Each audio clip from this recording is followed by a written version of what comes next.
ओम नमः शिवाय। आज हम आपको सुनाने जा रहे हैं महाशिव पुराण का श्रीरुद्र संहिता का द्वितीय खंड का 25वां अध्याय, जो है श्री राम का सती के संदेह को दूर करना। श्री राम बोले, हे देवी सती, प्राचीन काल की बात है। एक बार भगवान शिव ने अपने लोक में विश्वकर्मा को बुलाकर उसमें एक मनोहर गौशाला बनवाई जो बहुत बड़ी थी। उसमें उन्होंने एक मनोहर विस्तृत भवन का भी निर्माण करवाया। उसमें एक दिव्य सिंहासन तथा एक दिव्य श्रेष्ठ छत्र भी बनवाया।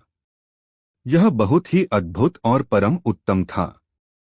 तत्पश्चात उन्होंने सब ओर से इंद्र, देवगणों, सिद्धों, गंधर्वों, समस्त उपदेवों तथा नाग आदि को भी शीघ्र ही उस मनोहर भवन में बुलवाया।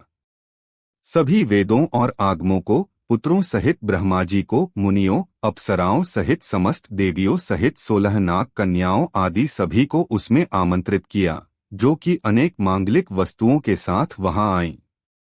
संगीतज्ञों ने वीणा मृदंग आदि बाजे बजाकर अपूर्व संगीत का गान किया। इस प्रकार यह एक बड़ा समारोह और उत्सव था। राज्याभिषेक की सारी सामग्रियां एकत्रित हुईं और तीर्थों के जल से भरे घड़े मंगाए गए। अनेक दिव्य सामग्रियां भी गणों द्वारा मंगवाई गईं। फिर उच्च स्वरों में वेद मंत्रों का घोष कराया गया। हे देवी, भगवान श्रीहरि विष्णु की उत्तम भक्ति से भगवान शिव सदा प्रसन्न रहते थे। उन्होंने बड़े प्रसन्न होकर श्रीहरि को बैकुंठ से बुलवाया और शुभ मुहूर्त में श्रेष्ठ सिंहासन पर बैठाया।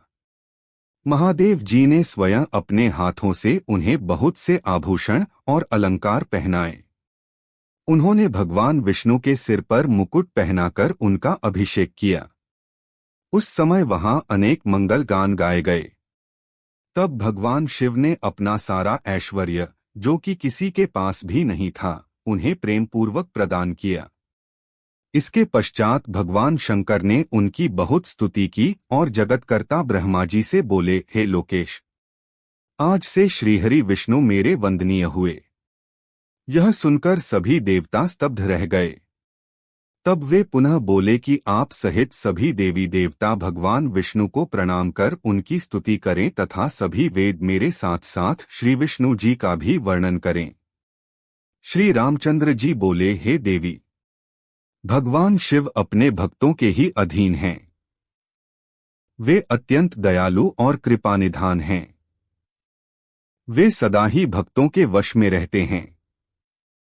इसलिए भगवान विष्णु की शिव भक्ति से प्रसन्न होकर भक्तवत्सल शिव ने यह सब कुछ किया तथा इसके उपरांत उन्होंने विष्णु जी के वाहन गरुड़ध्वज को भी प्रणाम किया। तत्पश्चात सभी देवी देवताओं और ऋषि मुनियों ने भी श्रीहरि की सच्चे मन से स्तुति की। तब भगवान शिव ने विष्णु जी को बहुत से वरदान दिए तथा कहा, श्रीहरि, आप मेरी आज्ञा के अनुसार संपूर्ण लोकों के कर्ता, पालक और संहारक हों। धर्म, अर्थ और काम के दाता तथा बुरे अथवा अन्याय करने वाले दुष्टों को दंड तथा उनका नाश करने वाले हों। आप पूरे जगत में पूजित हों तथा सभी मनुष्य सदैव आपका पूजन करें। तुम कभी भी पराजित नहीं होगे। मैं तुम्हें इच्छा की सिद्धि, लीला करने की शक्ति और सदैव स्वतंत्रता का वरदान प्रदान करता हूं। हे हरे, जो तुमसे बैर रखेंगे उनको अवश्य ही दंड मिलेगा। मैं तुम्हारे भक्तों को भी मोक्ष प्रदान करूंगा तथा उनके सभी कष्टों का भी निवारण करूंगा।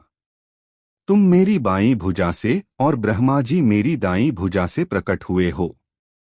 रुद्रदेव, जो साक्षात मेरा ही रूप हैं, मेरे ही हृदय से प्रकट हुए हैं। हे विष्णु, आप सदा सबकी रक्षा करेंगे। मेरे धाम में तुम्हारा स्थान उज्ज्वल एवं वैभवशाली है। वह गोलोक नाम से जाना जाएगा। तुम्हारे द्वारा धारण किए गए सभी अवतार सबके रक्षक और मेरे परम भक्त होंगे।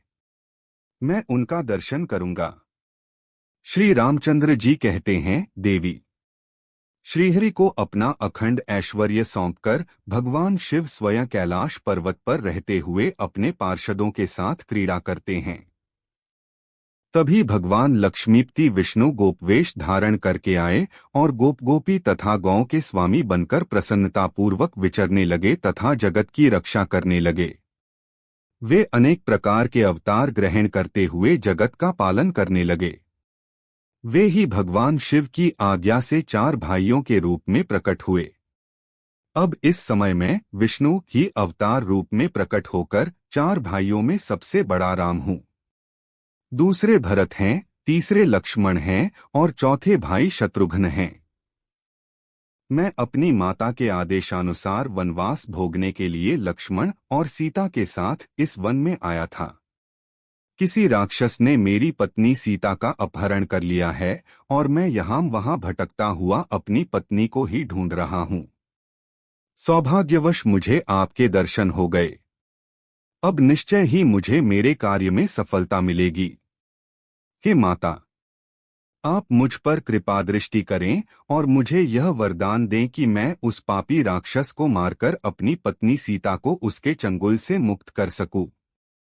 मेरा यह महान सौभाग्य है कि मुझे आपके दर्शन प्राप्त हुए। मैं धन्य हो गया। इस प्रकार देवी की अनेक प्रकार से स्तुति करके श्री राम जी ने उन्हें अनेकों बार प्रणाम किया। श्री राम की बातें सुनकर सती मन ही मन बहुत प्रसन्न हुई और भक्त वत्सल भगवान शिव की स्तुति एवं चिंतन करने लगीं। अपनी भूल पर उन्हें लज्जा आ रही थी। वे उदास मन से शिवजी के पास चल दीं। वे रास्ते में सोच रही थीं कि मैंने अपने पति महादेव जी की बात न मानकर बहुत बुरा किया और श्री राम जी के प्रति भी बुरे विचार अपने मन में लाई। अब मैं भगवान शिव को क्या उत्तर दूंगी? उन्हें अपनी करनी पर बहुत पश्चाताप हो रहा था। वे शिवजी के समीप गईं और चुपचाप खड़ी हो गईं। सती को इस प्रकार चुपचाप और दुखी देखकर भगवान शंकर ने पूछा, देवी, आपने श्री राम की परीक्षा किस प्रकार ली? यह प्रश्न सुनकर देवी सती चुपचाप सिर झुकाकर खड़ी हो गईं। उन्होंने शिवजी को कोई उत्तर नहीं दिया। वे असमंजस में थीं कि क्या उत्तर दें। लेकिन महायोगी शिव ने ध्यान से सारा विवरण जान लिया और उनका मन से त्याग कर दिया। भगवान शिव ने सोचा, अब यदि मैं सती को पहले जैसा ही स्नेह करूं तो मेरी प्रतिज्ञा भंग हो जाएगी। वेद धर्म के पालक शिवजी ने अपनी प्रतिज्ञा पूरी करते हुए सती का मन से त्याग कर दिया। फिर सती से कुछ न कहकर वे कैलाश की ओर बढ़े। मार्ग में सबको, विशेषकर सती जी को सुनाने के लिए आकाशवाणी हुई कि महायोगी शिव आप धन्य हैं। आपके समान तीनों लोक में कोई भी प्रतिज्ञा पालक नहीं है। इस आकाशवाणी को सुनते ही देवी सती शांत हो गईं। उनकी कांति फीकी पड़ गई।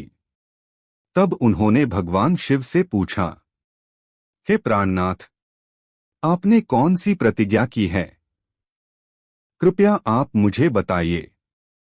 परंतु भगवान शिव ने विवाह के समय भगवान विष्णु के समक्ष जो प्रतिज्ञा की थी उसे सती को नहीं बताया। तब देवी सती ने भगवान शिव का ध्यान करके उन सभी कारणों को जान लिया जिसके कारण भगवान ने उनका त्याग कर दिया था। त्याग देने की बात जानकर देवी सती अत्यंत दुखी हो गईं। दुख बढ़ने के कारण उनकी आंखों में आंसू आ गए और वह सिसकने लगीं। उनके मनोभावों को समझकर और देवी सती की ऐसी हालत देखकर भगवान शिव ने अपनी प्रतिज्ञा की बात उनके सामने नहीं कही। तब सती का मन बहलाने के लिए शिवजी उन्हें अनेकानेक कथाएं सुनाते हुए कैलाश की ओर चल दिए। कैलाश पर पहुंचकर शिवजी अपने स्थान पर बैठकर समाधि लगाकर ध्यान करने लगे। सती ने दुखी मन से अपने धाम में रहना शुरू कर दिया।